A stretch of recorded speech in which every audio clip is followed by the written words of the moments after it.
Shalom. Hormat saya sama Kak Billy, mentor saya, Kak Agnes, juga Kak Budi dan ada Pak Ari Sanjaya. Shalom.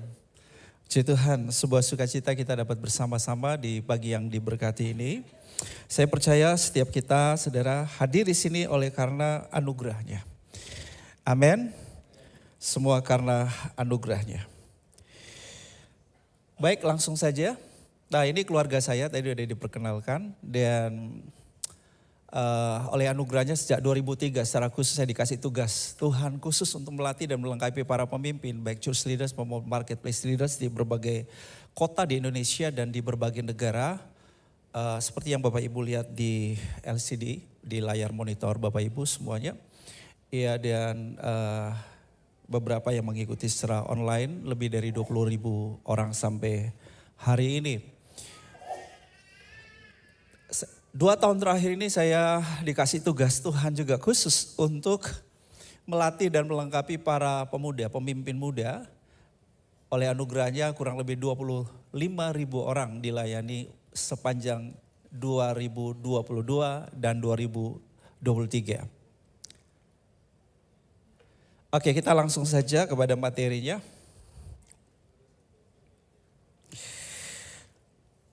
Judulnya Skanda Litso. Ada yang pernah dengar? Kita baca dulu. Dalam Matius 24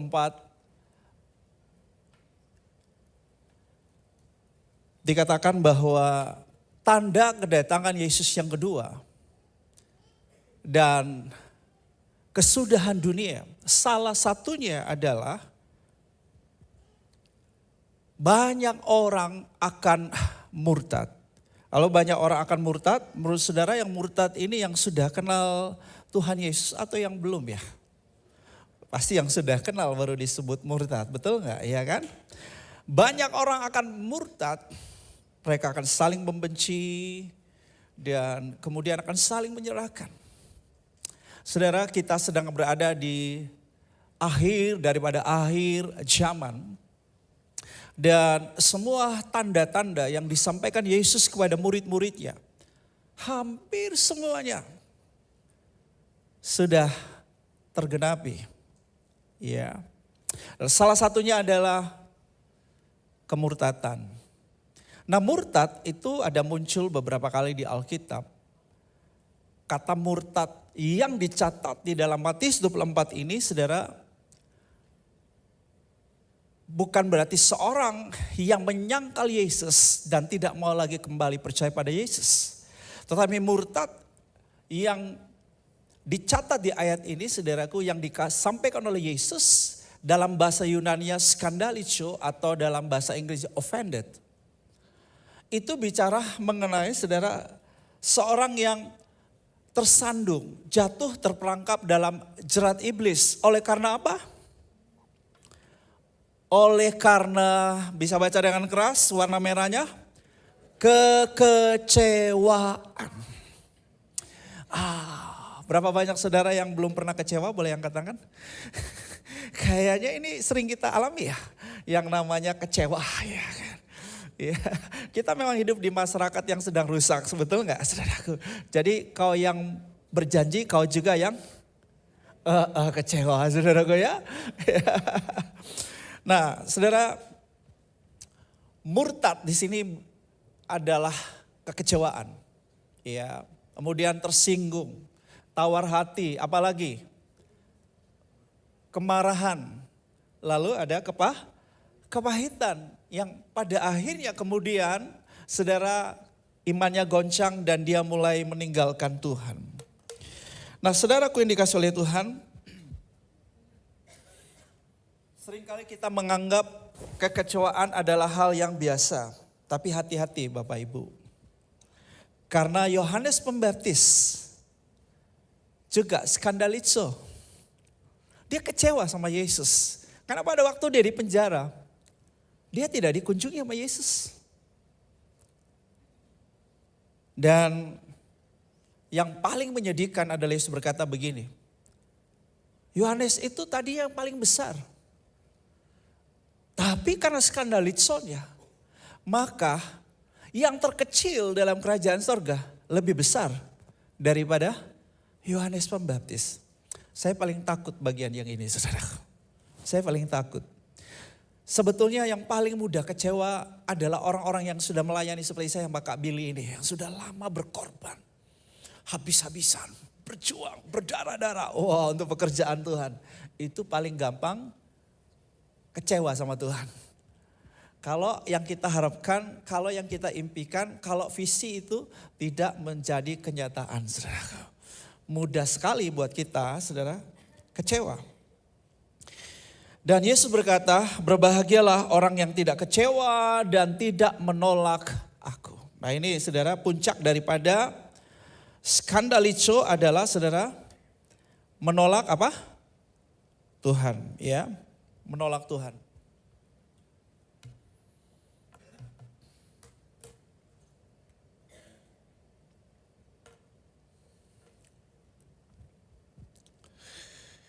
Di dalam Mazmur 73, kita baca ayat yang pertama dikatakan begini. Sesungguhnya Allah itu baik bagi mereka yang tulus hatinya, bagi mereka yang bersih hatinya. Setuju ya? Tapi sebetulnya Allah itu bukan hanya baik bagi orang yang tulus hatinya, bersih hatinya. Waktu kita masih jahat, waktu kita masih mendurhakai Tuhan, Tuhan tuh udah sayang sekali sama kita. Ini sebetulnya konsep lebih agamawi sih. Supaya disayang Tuhan kamu mesti jaga hatimu bersih ya. Kamu mesti tulus, kamu mesti murni gitu ya.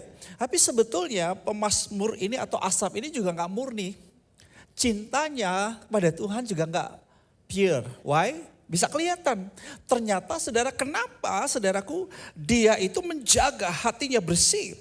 Hatinya tulus. Ya saudara, supaya saudaraku perjalanan hidupnya baik-baik saja.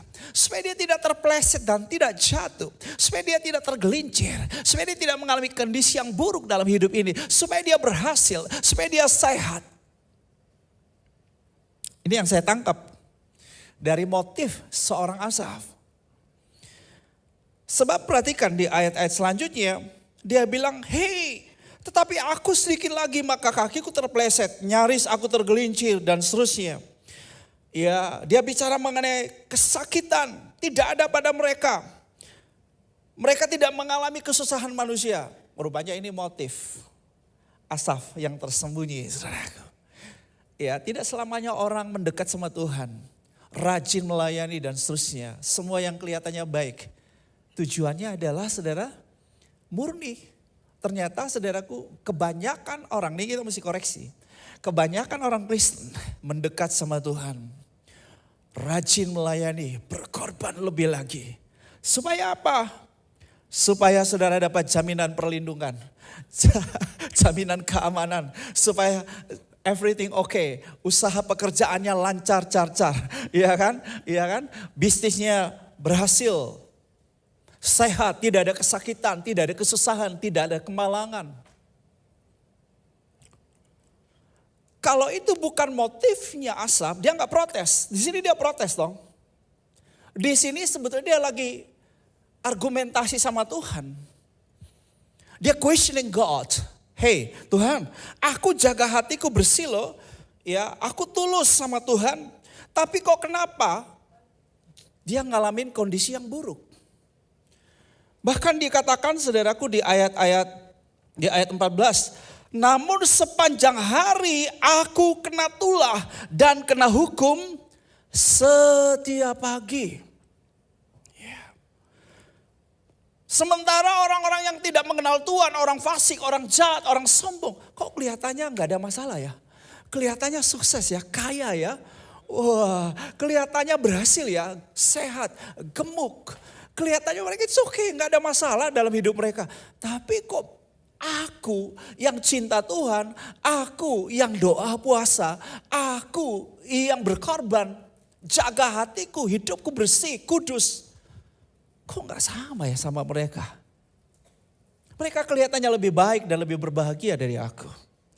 Berapa banyak saudara yang sempat seperti itu? Jujurnya saya juga sempat seperti itu sih ya. Kenapa bisa seperti itu? Seringkali ini terjadi karena kita gagal paham dan salah paham. Teologi kemakmuran, prosperity theology sudah mempengaruhi cara pandang kita tentang Tuhan. Bahwa kalau jadi anak Tuhan, jaga hatimu bersih, jaga hidupmu baik-baik. Itu berarti jaminan bahwa perjalananmu mulus, semuanya oke. Tuhan akan membereskan segala sesuatu dengan cara saksama dan dalam tempo yang sesingkat-singkatnya. Tapi Kak Billy, apakah memang demikian Kak Billy? Ceritanya tidak demikian, bukan? Dan ini yang membuat banyak orang kecewa sama Tuhan.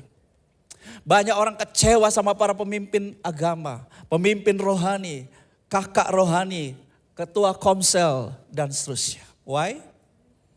Karena saudaraku, harapannya tidak terpenuhi. Kecewa. Yang dia yakini tidak terjadi.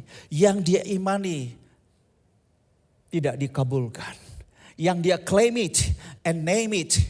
Yang disebutkan, yang diklaim enggak terjadi. Kecewa saudaraku. Saudaraku yang dikasih oleh Tuhan, ini terjadi karena banyak orang gagal paham dan salah paham. Nah saudara, seseorang bisa kecewa. Ini kita sedikit check up ya. Check up hati kita saudaraku. Orang bisa kecewa karena doa yang tidak terjawab. Karena apa lagi saudara? Karena dibohongin, ingkar janji. Karena pemimpin rohani yang buruk. Karena penderitaan dan kesulitan hidup. Karena kemunafikan. Karena percaya pada diri sendiri. Maka banyak orang saudaraku bisa kecewa. Sebetulnya setiap kita rentan terhadap satu hal ini. Mudah sekali buat kita kecewa. Sebab itu Alkitab mengingatkan kita. Jagalah hati, jangan kau nodai. Jagalah hati, itu jendela jiwa. Jaga hati. Haji mengutip tuh dari Amsal. Hanya sayang dia fail. Oke.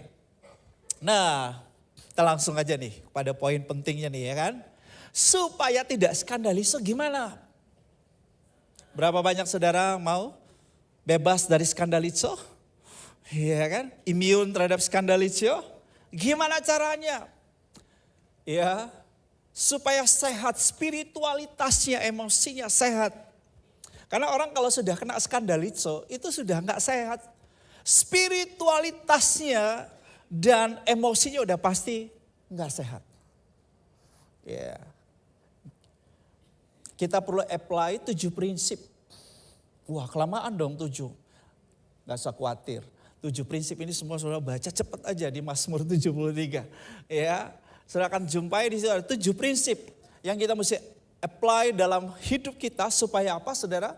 Supaya kita punya spiritualitas yang sehat, emosi yang sehat.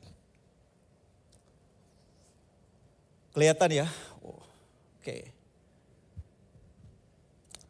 Oh ya, kurang beraturan di situ ya, agak sedikit kurang beraturan. Itunya di luar kotak rupanya, nggak apa-apa. Bisa dibaca? Oke. Prinsip yang pertama saudara kita baca dalam Mazmur 73 ayatnya yang ke-16-17. Tetapi ketika aku bermaksud untuk mengetahuinya hal itu terjadi menjadi kesulitan di mataku sampai aku masuk ke dalam tempat kudus Allah dan memperhatikan kesudahan mereka. Saudaraku ini prinsip yang pertama bagaimana saudara kita bisa bebas dari skandalizo, mengatasi skandalizo. Memiliki saudara spiritualitas dan emosi yang sehat. Yaitu saudaraku carilah dan pikirkanlah. perkara yang di atas, di mana Kristus duduk di sebelah kanan Allah. Ini yang dilakukan oleh Asaf. Dia masuk ke hadirat Tuhan. Nah, seringkali saudaraku kita mendengar kata ini, masuk ke hadirat Tuhan. Seringkali worship leader berkata, yuk kita masuk ke hadirat Tuhan. Seringkali para pengkhotbah berkata, lebih lagi ke dalam hadirat Tuhan. Oke, so what I'm doing there? Apa yang aku lakukan di hadirat Tuhan? Ini menjadi pertanyaan yang seringkali gak dijawab. Ini yang harus kita lakukan.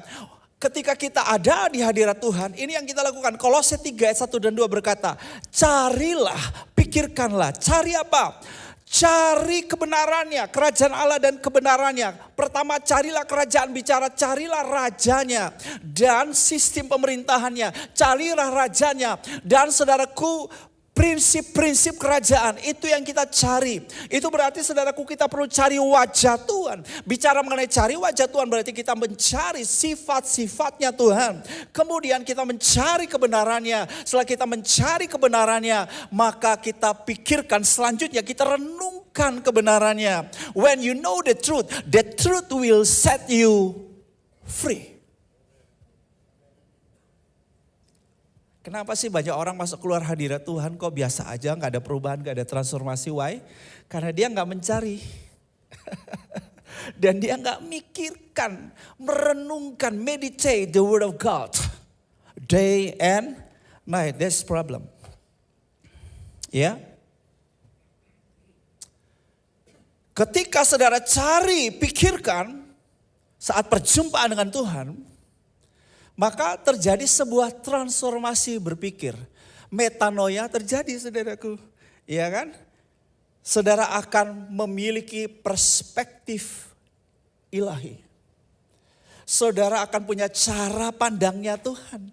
Karena saudara sekarang sudah berada di posisinya siapa? Tuhan. Carilah perkara yang di atas. Di mana Kristus ada duduk di sebelah kanan Allah. Kita baca. Ayatnya yang ke-18. Sesungguhnya di tempat-tempat licin kau taruh mereka, kau jatuhkan mereka sehingga hancur. Betapa binasa mereka dalam sekejap mata, lenyap habis oleh karena kedahsyatan. Seperti mimpi pada waktu terbangun ya Tuhan, pada waktu terjaga. Rupa mereka kau pandang hina. Terjadi sebuah cara pandang yang berubah. Perubahan perspektif terjadi saudaraku. Ya. Nah ketika perubahan perspektif terjadi saudara, sikapnya mulai berubah bukan? Sikap mengikuti cara pandang. Ketika cara pandang berubah, sikap pun berubah. Dia mau jadi lebih positif saudaraku. Dia mulai lebih legowo saudaraku. Dia mulai lebih thankful saudaraku. Tadinya mungkin bersungut-sungut, marah-marah, sekarang mulai bersyukur. Sekarang mulai berterima kasih, ya kan? Sekarang mulai lega, oh ya sudah. Sekarang sudah mulai bisa nerimo, ya kan? Sudah mulai bisa menerima, saudaraku. Emosinya, spiritualitasnya mulai menjadi baik, saudara, ya kan? Nah kemudian prinsip yang ketiga. Bodoh, boleh dibaca? Jangan marah dulu, jangan protes dulu. Ini maksud lo apa sih? Kok bodoh-bodoh aja? Oke, kita baca ya. Iya, ayat 21-22. Ketika hatiku merasa pahit dan buah pinggangku menusuk-nusuk rasanya, aku dungu dan tidak mengerti seperti hewan aku di dekatmu. Berapa banyak saudara yang ketika ongoing process of God, like a fire, dalam proses Tuhan seperti api yang membakar hidupmu, Anda mengerti, oh ya saya ngerti maksud Tuhan ini. Berapa banyak saudara yang begitu gampang sekali ngerti maksud Tuhan ketika Anda dalam proses. Mudah atau gampang atau sulit? Sulit untuk kita pahami, why Lord? Kenapa Tuhan aku mesti ngalamin begini Tuhan? Kenapa bisnisku harus bangkrut? Kenapa anakku harus sakit? Kenapa aku gagal? Kenapa aku gak bisa menikahi dia? Kenapa aku ngalamin kondisi yang buruk? Why Lord? Saudara, perhatikan ini menarik. Bisa jadi Asaf itu ketika mendekat sama Tuhan, mencari wajah Tuhan, masuk ke hadirat Tuhan, perspektifnya berubah.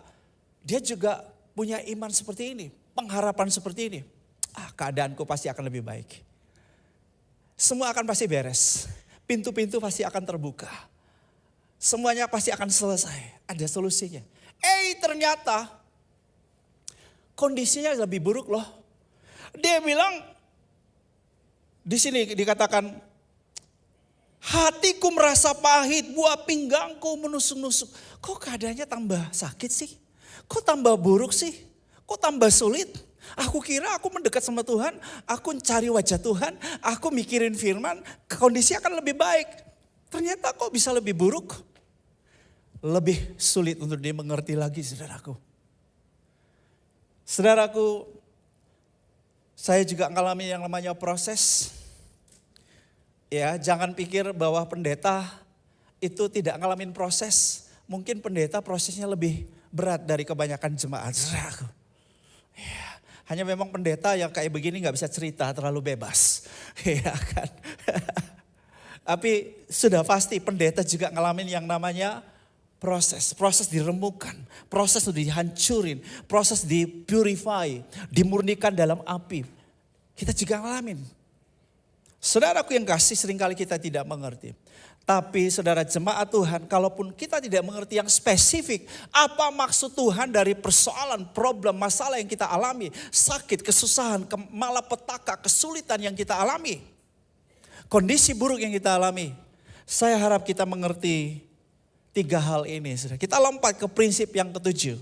Di prinsip yang ketujuh ada 3G ya. Sekarang udah 5G kok saya 3G ya. Oke, ini 3G yang ini powerful, saudaraku. G yang pertama adalah gnosko, G yang kedua gospel, G yang ketiga glory. Saudaraku, saya mau kita paham maksud dan tujuan Tuhan. Ini poin yang penting saudara dari 7 prinsip ini. Bagaimana kita bisa memiliki spiritualitas yang baik, emosi yang sehat, bebas dari skandalico, yaitu kita mengerti 3 hal ini. Bahwa maksud dan tujuan Tuhan di balik setiap proses yang menyakitkan yang kita alami. Harapan-harapan yang belum terpenuhi. Doa yang belum terkabulkan. Bahkan kondisi yang mungkin belum berubah. Yang pertama saudaraku, saya percaya melalui semua itu, Tuhan mau kita lebih dekat dengan Tuhan. Gnosko artinya mengenal Tuhan, intim dengan Tuhan. Bukan sekedar tahu tentang Tuhan, bukan sekedar mengalami Tuhan, tapi mengalami keintiman dengan Tuhan. Ini yang dilakukan oleh Asaf. Tetapi aku dekat dengan engkau. Engkau memegang tangan kananmu. Kata dekat ini bicara mengenai keintiman, saudara. Engkau menuntun aku, ini bicara mengenai keintiman. Kemudian di ayat 25, siapa gerangan yang ada padaku di sorga selain engkau. Selain engkau tidak ada yang kuingini. Oh ya, ini keintiman. Dia sudah menjadikan Tuhan itu segala-galanya dalam hidupku. Sampai-sampai dia membuat sebuah pernyataan yang ekstrim. Sekalipun dagingku dan hatiku habis lenyap, gunung batuku dan bagianku, tetaplah Allah selama-lamanya. Ayat 28, aku suka dekat pada Allah. Ini gnosko, saudaraku. Pak, Bu, anak-anak muda, para remaja, dengar baik. Engkau mengalami proses, berbagai situasi dan kondisi yang sulit yang engkau tidak mengerti. Tolong pahami satu hal ini. Tuhan mau kita lebih intim dengan Tuhan. Kita lebih melekat dengan Tuhan. Sehingga kita berkata, I'm nothing and you are everything. Aku bukan siapa-siapa, tapi engkau segala-galanya Tuhan. You're everything. Haleluya. Setiap proses yang kita alami ada maksud dan tujuan Tuhan. Tuhan tidak bermaksud mencelakakan hidup saudara, apalagi membinasakan saudara. Tetapi maksud Tuhan yang berikut adalah gospel. Mari kita baca. Ayat 28b. Supaya dapat menceritakan segala pekerjaannya. Haleluya. Saudaraku, ketika kita dalam proses, Tuhan buat kita bukanlah sekedar apa kata orang. Ketika dalam proses yang penderitaan, kesakitan, kesulitan, berbagai macam saudaraku, persoalan yang kita alami, kita semakin mengenal siapa Tuhan. Tuhan bagi kita bukan sekedar pengetahuan. Oh, aku tahu Tuhan yang menyediakan. Hari ini saudara, saya sulit sekali ya untuk tidak percaya bahwa Tuhan bisa menyediakan yang saya perlukan. Kok bisa begitu Pak Pendeta? Apakah Pak Pendeta pengusaha besar? Apakah Pak Pendeta punya duit yang banyak? Enggak. Tapi karena saya punya pengalaman bersama Tuhan. Tahun 2001, saya, istri dan anak saya perempuan Sharon, kami ditugaskan Tuhan jadi misionari di Australia. Kami tinggal di sana, merintis dari nol, saudaraku. Perjuangannya enggak main-main, sulit sekali saudara. Penuh dengan air mata saudaraku. Dan yang luar biasa, kami diutus. Kalau kerja di Abalaf enak saudaraku. Diutus pasti ada duitnya. Duit. Loh kok Pak Pendeta tahu? Ya saya ini kan jebolan alumninya Abalaf saudaraku. Ini Kak Billy ini saya yang jagain Kak Billy sama Kak Agnes waktu pacaran dulu saudaraku. Kak Billy sama Kak Agnes di Gunung Sahari 11. Wah. Ada Kak Rulan, Letedara, ada Kak Budi yang belum menikah juga. Ya waktu itu sudah bangun hubungan sama Kak Hana, iya kan? Nah, saya tahu cerita, semuanya saya tahu ya. Karena memang saya staff bersama dengan Kak Billy, ngantor bersama Kak Billy, saudaraku. Nah, oke, gak usah cerita nanti gak cukup waktunya. Saudara-saudara, tapi waktu itu saya diutus oleh Tuhan ke Australia. Saya harus beriman untuk uang tiket pergi sendiri. Bayangkan saya bawa keluarga loh. Kemudian saya gak ada gaji. Saya dulu kerja jadi staff, ada gaji. Staff Abalaf, staff dulu namanya, dulu belum Abalaf siapa awalnya itu lupa saya. Ya, Pondok Persaudaraan pokoknya itulah. Philadelphia. Ya walaupun saya ingat betul saya punya persembahan kasih 350 gaji saya per bulan sebagai staff waktu itu. Ya, di Gunung Sari 11. Nah saudara, saya nggak ada gaji, nggak ada sponsor, nggak ada donatur. Kami harus beriman loh, Tuhan melihara hidup kami setiap hari. Sama istri, anak tuh berdoa. Anak saya mau sekolah, saudaraku ada orang yang nawarin, Pak, aku kasih sepeda ya, biar anakmu bisa kamu nganter ke sekolah pakai sepeda. Orang di sana kan sepeda bukan hal yang luar biasa memalukan buat kita, enggak, itu gaya hidup biasa. Itu semua orang yang they have pun punya sepeda gitu kan. Tapi saya bilang enggak, saya percaya nanti sebelum anak saya sekolah udah ada mobil, saudaraku. Ya benar saudaraku, saya pergi nawar teman saya mau beli mobil, dia kasih angka sekian. Ya saya bilang, saya bayarnya gimana ya? Saya mau bilang oke ya, aku cicil tiap bulan ya. Tapi cicil tiap bulan aku nggak tahu cicil berapa. Karena memang aku nggak ada gaji, nggak ada jaminan keuangan, nggak ada undangan pelayanan seperti saat ini. Tapi tiba-tiba ada orang datang di belakang saya. Langsung ngasih cek, bayar tuh lunasin mobilnya. Atau hari saya sama istri, anak doain, Tuhan ini kita nggak ada duit loh Tuhan. Gimana anak saya besok mesti sekolah. Saudaraku, kami keluar sambil motong rumput di halaman gereja. Saudaraku, sambil motong rumput ada satu sedan merah masuk ke halaman parkiran gereja. Saudaraku, saya tinggal di lingkungan gereja, saudaraku di youth catch-nya.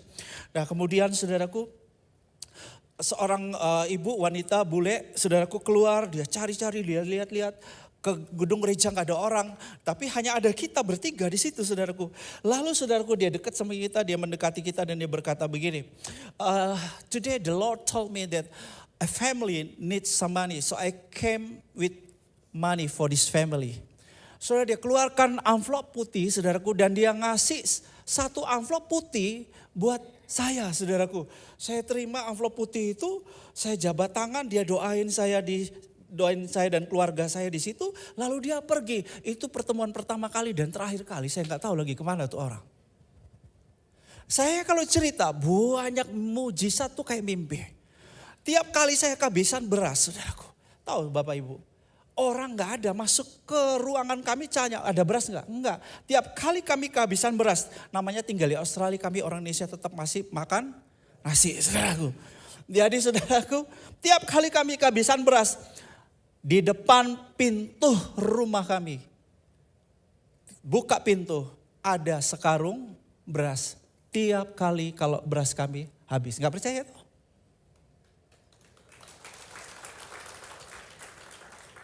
Jadi kalau hari ini anak saya lagi kuliah di Inggris, saya mau beritahu Bapak Ibu, setiap bulan pengeluaran kami 19 juta untuk anak kuliah di Inggris.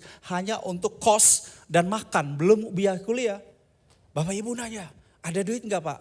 Saya nganut prinsip bodoh saja. Kalau sama Tuhan itu enggak usah berhitung. Analisa kita enggak nyampe.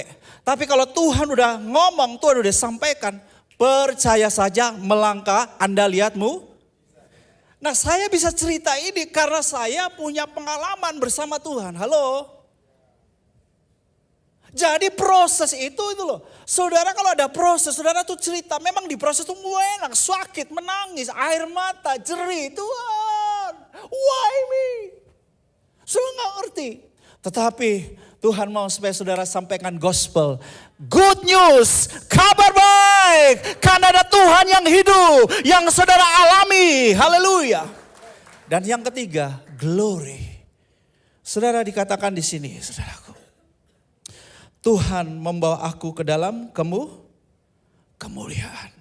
Dia membawa aku ke dalam kemuliaan. Ayat 24. Kemudian engkau mengangkat aku ke dalam kemuliaan. Puncak dari setiap proses yang kita alami adalah kemuliaan. Sebab itu jangan kecewa, jangan tawar hati, jangan marah-marah. Mulai hari ini bersukacitalah, mulai hari ini bergembiralah, mulai hari ini bersyukurlah. Ketika engkau dibawa ke dalam setiap proses yang engkau tidak mengerti. Dia baik bahwasanya untuk selama-lamanya kasih setianya. Haleluya. Prinsip yang keempat, intim dengan Tuhan. Tadi kita udah baca, dekat sama Tuhan. Tuhan segala-galanya. Dekat sama Tuhan. Di dalam proses jangan pernah jauh dari Tuhan. Ayo, lakukan lebih banyak lagi PDF. Apa itu PDF? P-nya pujian. D-nya doa. F-nya firman. Udah. Lebih dalam lagi ku rindu Kau Tuhan. Lebih dari segala yang ada. Amen. Kejar intimasi dengan Tuhan. Jumpai Tuhan, lihat wajahnya Tuhan. Maka engkau kuat, engkau bersemangat. Ada kekuatan baru, ada pengharapan. Amen. Prinsip yang keempat adalah tuntunan dan nasihat. Ayat 24, dengan nasihatmu engkau menuntun aku. Saudara, seringkali kita tidak kuat, seringkali kita lemah, kita tawar hati, putus asa bahkan. Karena pada waktu kita ada di hadirat Tuhan, bahkan pada waktu kita lagi intim sama Tuhan, kita tidak mencari wajah Tuhan dan tidak mikirkan firman-Nya. Sehingga kita tidak mendapatkan nasihat dan tuntunannya. Kita tidak mendapatkan remanya. Kita tidak mendapat perkataannya. Saudara, di Oktober tahun yang lalu saya masih bergumul. Tuhan, apakah iya anak saya mesti kuliah di Inggris Tuhan? Sebab Tuhan tahu persis dompet kami. Kami gak mungkin bisa menyekolahkan anak seperti itu.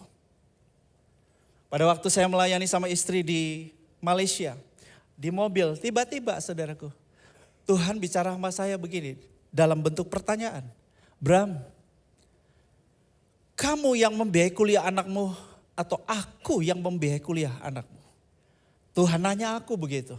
Lalu saya jawab, Tuhan, engkau yang membiayai kuliah anakku.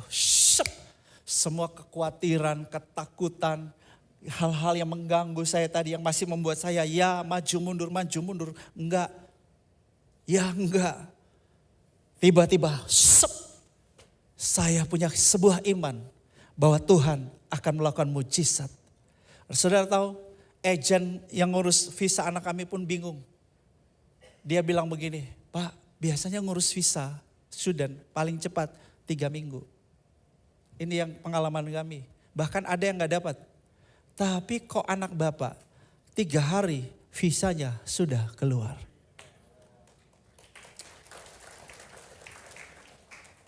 Dan puji Tuhan, doakan supaya tahun depan dia sudah wisuda.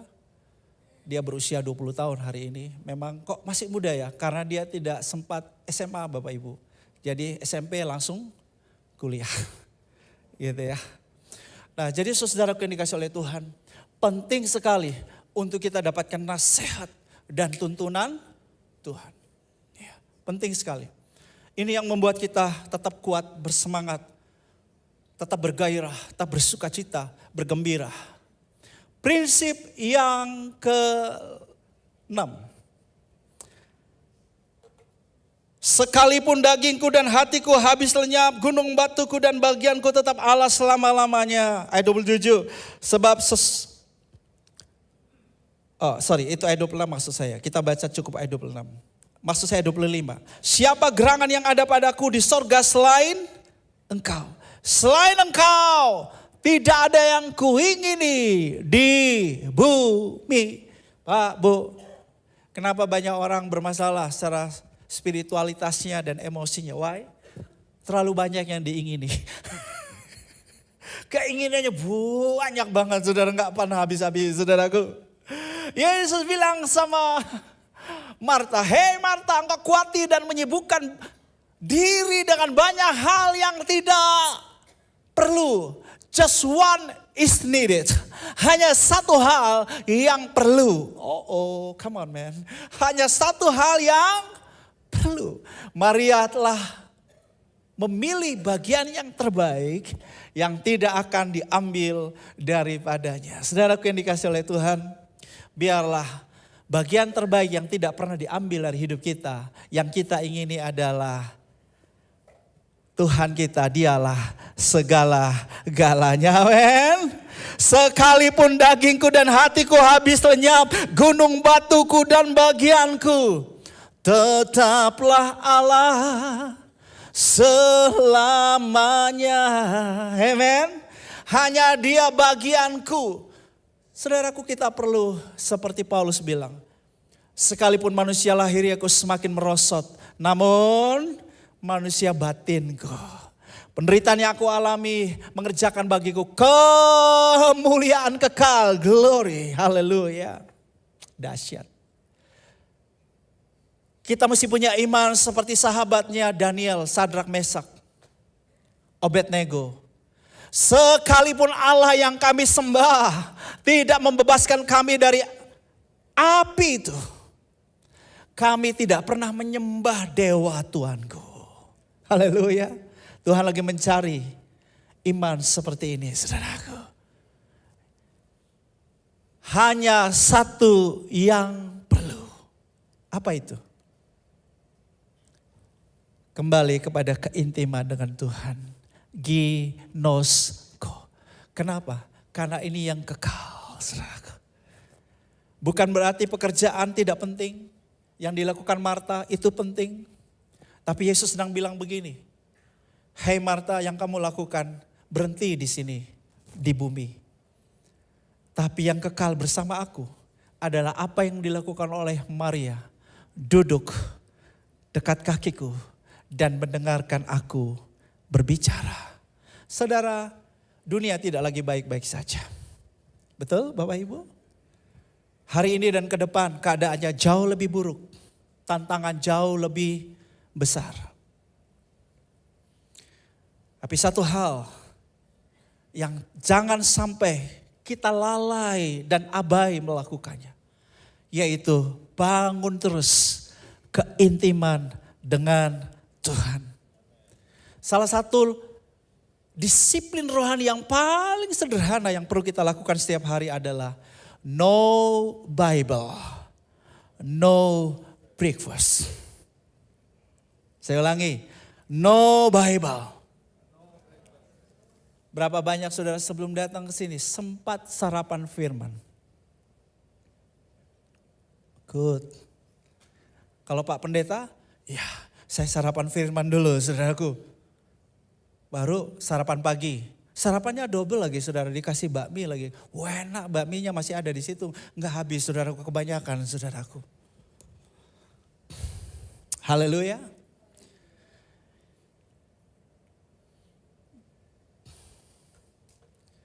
Ketika saudara melakukan 7 prinsip tadi, saudara menjadi pribadi yang sehat. Sehat spiritualitasnya, sehat emosinya. Dan kalau saudara sehat spiritualitasnya, sehat emosinya, bebas dari skandalizo, maka saudara akan menjadi pribadi berdampak. Katakan berdampak. Saudara akan berdampak di salah satu daripada domain Anda. Di mana di sana Anda menghadirkan kerajaan Allah, datanglah kerajaanmu, jadilah kehendakmu di bumi seperti di surga. A, B, C, D, E, F, G. Anda ada di salah satu dari 7 domain ini. Anda ada di sana bukan hanya mencari sesuap nasi. Ini kan yang dicari oleh orang yang tidak mengenal Tuhan. Tapi kalau kita berbeda, cari dahulu kerajaan Allah dan kebenarannya. Apa yang kita lakukan di sana? Matius 6 ayat 10. Kita ada di sana untuk memanifestasikan, datanglah kerajaanmu, jadilah kehendakmu di domain arts, entertainment, fashion, and sport. Di domain business and finance, dan seterusnya. Haleluya. Di situ Anda melakukan pekerjaan baik. Katakan pekerjaan baik. Efesus 2 ayat 10, pekerjaan baik. Apa sih konsep pekerjaan baik kerajaan Allah? Yang disebut pekerjaan baik adalah ketika apa yang Anda kerjakan itu menjadi sebuah penyembahan. Ketika apa yang Anda kerjakan memuliakan Tuhan, itulah pekerjaan baik. Ketika apa yang Anda kerjakan memberkati orang lain, memenuhi kebutuhan orang lain, itu disebut pelayanan. Maka ketika sebuah pekerjaan menjadi sebuah penyembahan, sebuah pekerjaan menjadi sebuah pelayanan, itu yang disebut pekerjaan baik. Anda hadir di sana untuk melakukan pekerjaan baik. Anda memuliakan Tuhan melalui pekerjaan Anda. Anda memenuhi kebutuhan orang lain, melayani orang lain melalui pekerjaan Anda. Tuhan menciptakan kita, menjadikan kita, Efesus 2 ayat 10, untuk melakukan pekerjaan baik. Saudara akan menjadi pribadi sehat dan pribadi yang berdampak di salah satu dari 7 spheres, 7 domain, di mana saudara menghadirkan datanglah kerajaanmu. Saya akhiri dengan slide ini, saudara. Kita boleh baca bersama-sama. 2, 3. Happiness is not just about feelings and conditions, but about meaning and values. Kebahagiaan itu bukan hanya atau semata-mata berbicara tentang perasaan dan kondisi. Ini menurut kamus bahasa Indonesia itu lebih kepada perasaan dan kondisi. Tapi kalau secara Alkitabiah, versinya Tuhan tentang kebahagiaan itu adalah tentang makna dan nilai. Jadi sekalipun di dalam proses penderitaan, kesulitan, kesengsaraan, kita tetap bisa berbahagia. Haleluya. Yesus sendiri berkata, berbahagialah orang yang miskin di hadapan Tuhan. Tentu bukan miskin dalam arti letter Lex ya. Tapi itu kondisi yang menurut saya juga kita kurang suka. Berbahagialah orang yang dianiaya. Ya. Loh ya, kondisinya kalau dianiaya itu sakit, kok bisa berbahagia? Ya.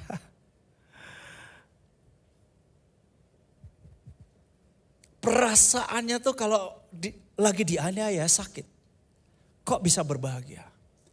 Karena kebahagiaan bagi Tuhan itu bukan soal rasanya kok enak ya. Itu yang dicari dunia, saudara. Rasanya nyaman ya. Tetapi makna dan nilai. Sehingga sekalipun hari ini kondisi bisnismu lagi gak baik-baik saja, sepi pelanggan. Ada di antaramu yang sakitmu belum disembuhkan. Engkau dikhianati. Engkau difitnahkan segala yang jahat. Engkau tetap bisa berbahagia. Karena engkau tahu ada makna, ada meaning, ada arti dan nilai di setiap proses sesukar dan sesulit apapun yang saudara sedang alami. Haleluya. Saya ajak kita bangkit berdiri. Lagu apa yang disiapkan? Hah? Oh, oke.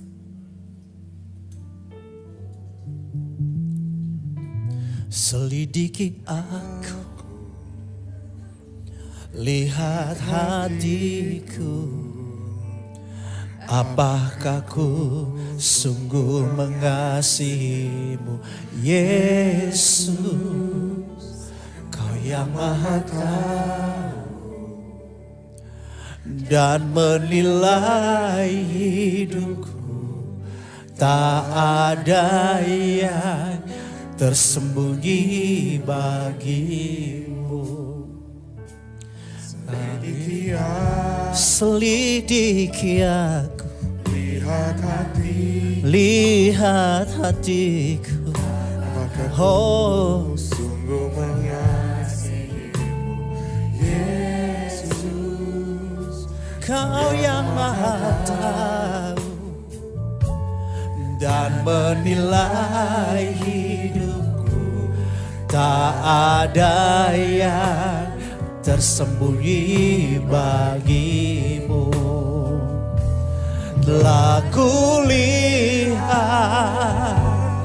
kebaikanmu yang tak pernah habis di hidupku. Oh, ku berjuang sampai akhirnya Kau dapati aku tetap setia. Saudara, mari kita izinkan Roh Kudus yang ada dalam hidup kita mencahayai setiap bagian yang tersembunyi di dalam relung jiwa batin kita. Adakah tersembunyi di situ setitik kekecewaan,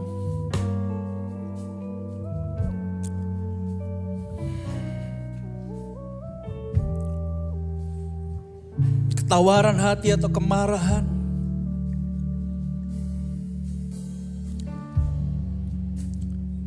Oleh karena harapan yang tidak terpenuhi, oleh karena kondisi yang semakin buruk, berbagai macam persoalan yang kau hadapi, pergumulan yang semakin berat dan menekan, yang stressful. Kondisimu lagi gak baik-baik saja. Mungkin kau tidak mengerti. Tapi saat ini maukah engkau bilang terima kasih Tuhan. Terima kasih Yesus buat hal yang aku alami ini. Aku punya alasan untuk bersuka cita dan aku punya alasan untuk berbahagia. Karena Engkau sedang mengizinkan semua ini terjadi. Supaya aku lebih mengenal Engkau, Ginosko. Aku lebih intim dengan Engkau. Supaya aku dapat menyampaikan kabar baik. Menceritakan tentang siapa Engkau. Dan supaya aku dapat mengalami kemuliaan. Penderitaan yang ringan yang aku alami saat ini mengerjakan bagiku kemuliaan kekal. Mari saudara mengucapkan terima kasih. Terima kasih Tuhan.